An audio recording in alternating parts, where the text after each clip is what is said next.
Bismillahirrahmanirrahim. Banyak orang ingin memiliki anak karena agar selamat dari penilaian orang.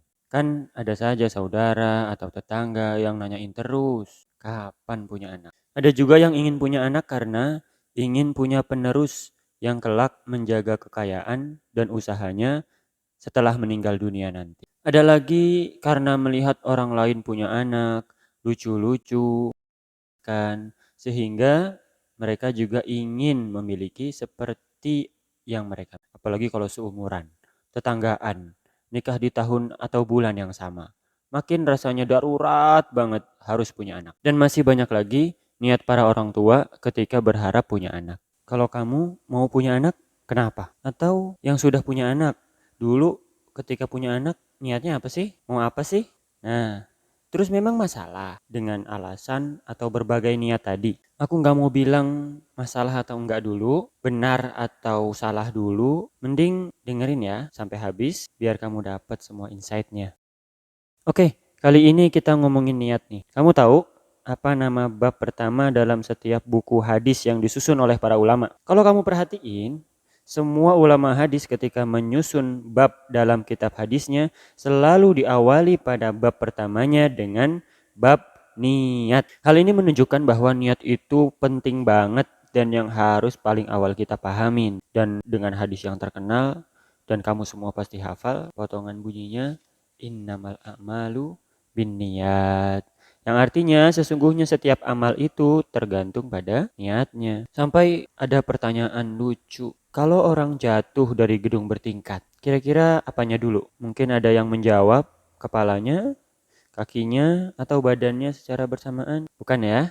Nah, jawabannya adalah niatnya dulu. Oke, ini pertanyaan lucu, bercandaan. Tapi memang demikianlah niat, bagaimana niat mengawali segala perbuatan manusia. Oke, kembali ke hadis tadi. Hadis ini juga menjelaskan wajibnya mengikhlaskan niat dalam ibadah dan amal. Sebab yang diniatkan karena Allah akan abadi dan berlanjut.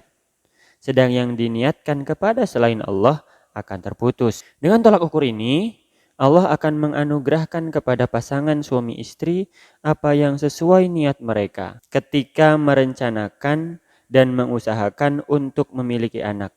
Karena di antara sebab utama rusaknya anak juga adalah niat yang salah untuk melahirkan anak atau untuk mendidik anak. Wah, segitu ngaruhnya niat. Beneran? Nah, kita buka Quran surat Al-Anfal ayat 70. Allah berfirman, "Jika dia mengetahui kebaikan dalam hatimu, maka akan dia karuniakan kebaikan padamu." Paham kan pentingnya niat dalam memiliki atau mendidik anak? Dan termasuk juga sebenarnya dalam setiap perbuatan kita. Rasul juga bersabda, "Siapa yang menghendaki keuntungan akhirat, akan kami tambah keuntungan itu baginya. Dan siapa yang menghendaki keuntungan di dunia, akan kami berikan sebagian dari keuntungan dunia dan tiada baginya suatu bagian pun di akhirat." Sekarang aku mau tanya, siapa yang dulu niatnya punya anak atau mendidik anak untuk sekedar mencari keuntungan dunia semata dengan berbagai bentuknya? Ya dari apa yang aku sebutkan tadi, berarti maksimal hanya akan dapat sesuai yang diniatkan saja, tidak lebih.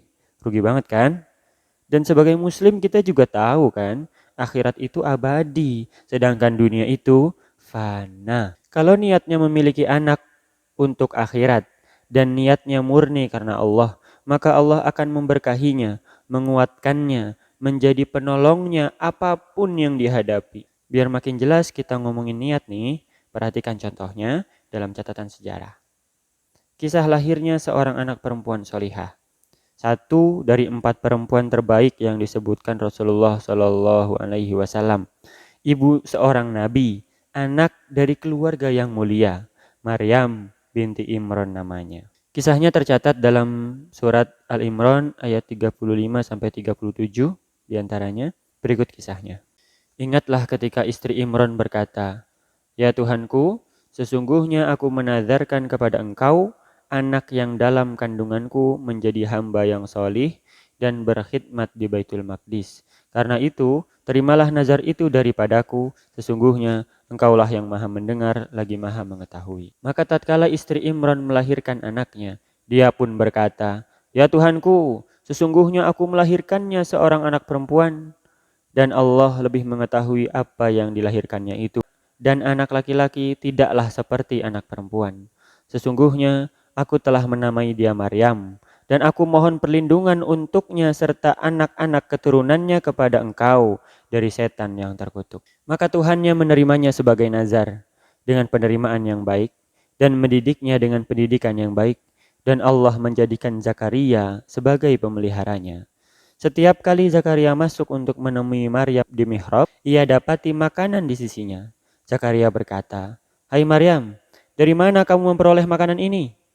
Maryam menjawab, "Makanan itu dari sisi Allah. Sesungguhnya Allah memberi rizki kepada siapa yang dikehendakinya tanpa hisab." Demikian sekelumit kisah dari Maryam binti Imran. Sekarang kita coba breakdown ke dalam tabel niat berikut untuk menggambarkan bagaimana niat dan bagaimana hasilnya.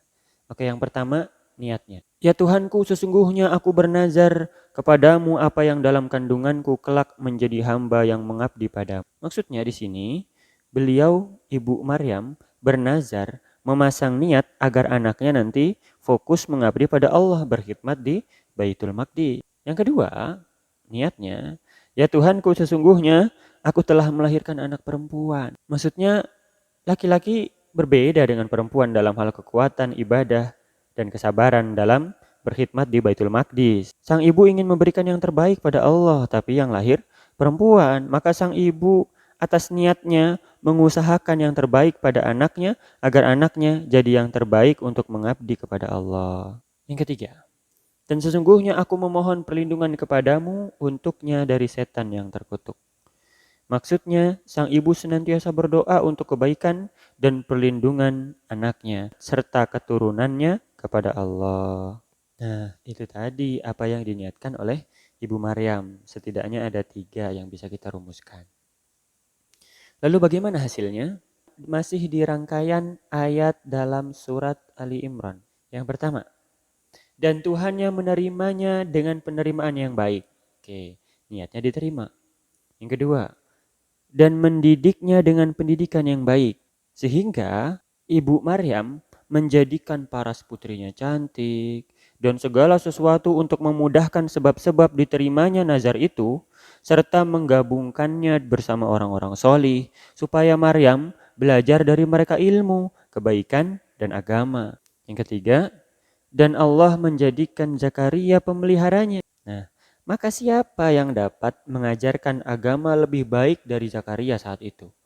Dia seorang nabi, dan kita tahu nabi dan rasul adalah kelompok manusia yang terbaik di muka bumi. Maryam dididik oleh seorang nabi. Yang keempat, "Aku memohon perlindungan kepadamu untuknya dari setan yang terkutuk." Maksudnya, sebagaimana diketahui bahwa seseorang yang menghibahkan diri pada tempat ibadah tidak menikah, maka bagaimana Ibu Maryam menyatakan keturunannya? Sedangkan Maryam tidak akan punya anak kalau memang dihibahkan untuk mengabdi saja kepada Allah di Baitul Maqdis. Maka kita saksikan dengan jelas dalam peristiwa sejarah, Allah keluarkan untuknya keturunan tanpa pernikahan. Nah, sama-sama bisa kita lihat apa yang diniatkan oleh Ibu Maryam dan bagaimana itu berdampak sangat besar bagi putrinya Maryam. Ditambah lagi, Rasulullah Shallallahu Alaihi Wasallam bersabda, "Tidak ada seorang bayi pun dari anak Adam yang terlahir kecuali ia pasti mendapat tusukan setan sehingga dia menangis dan menjerit karenanya, kecuali Maryam dan putranya." Yang terakhir, Maryam bahkan keturunannya senantiasa dijaga oleh Allah dari gangguan setan. Ingat ya, kalau Allah mengetahui kebaikan dalam hati kita, maka Allah akan beri. Biar lebih jelas kita angkat satu contoh lagi.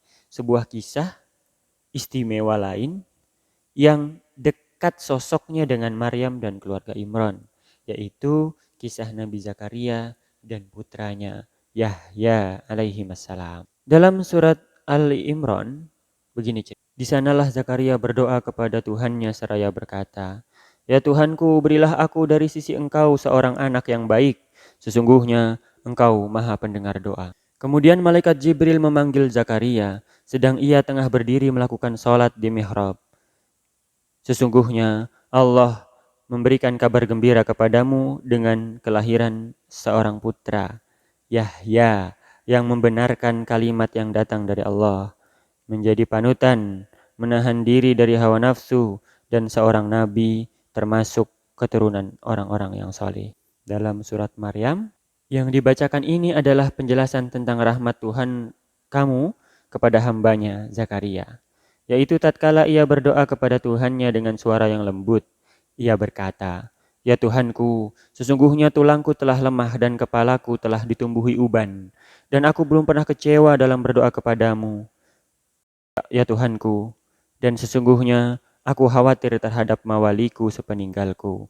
Sedang istriku adalah seorang yang mandul, maka anugerahilah aku dari sisi Engkau seorang putra yang akan mewarisi aku dan mewarisi sebagian keluarga Yakub, dan jadikanlah ia seorang yang diridhoi.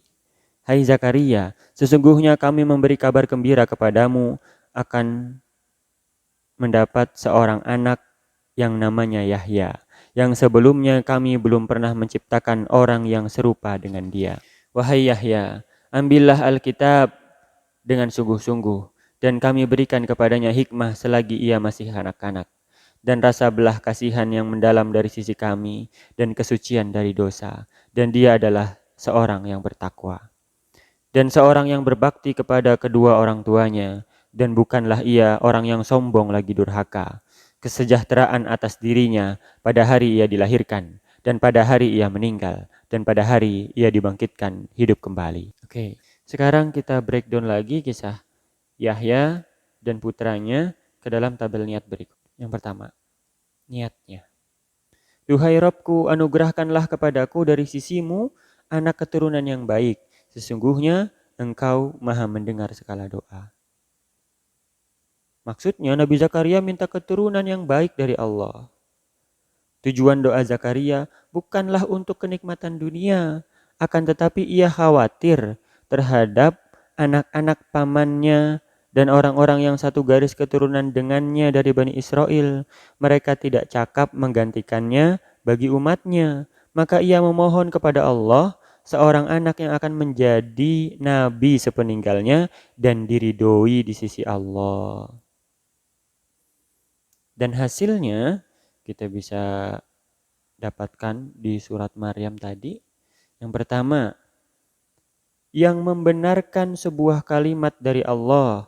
Maksudnya kelak Yahya akan yang membenarkan kenabian Isa bin Maryam dan ajarannya. Yang kedua, juga akan menjadi panutan. Menjadi panutan dalam kesantunan, ilmu, ibadah, dan akhlak. Yang ketiga, berkemampuan menahan diri dari hawa nafsu. Yang keempat, Yahya seorang nabi di antara orang-orang solih, diangkat menjadi nabi. Yang kelima, dan kami berikan hikmah padanya selagi dia masih anak-anak. Yang keenam, dan mendapatkan kasih sayang dari kami. Disayang Allah sejak kecil tanpa melakukan usaha terlebih dahulu, hanya berkat niat orang tuanya. Yang ketujuh, dan dia adalah seseorang yang bertakwa, selalu terhubung dengan Allah. Yang kedelapan, dan ia seorang yang berbakti kepada orang tuanya. Dan yang sembilan, dan keselamatan atasnya pada hari ia dilahirkan, pada hari ia meninggal dunia, dan pada hari ia dibangkitkan dalam keadaan hidup. Allah senantiasa memberkatinya. Nah,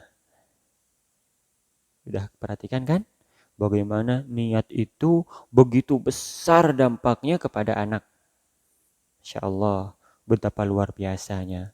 Niat seorang ibu dari seorang putri yang bernama Maryam. Niat seorang ayah dari anak yang bernama Yahya.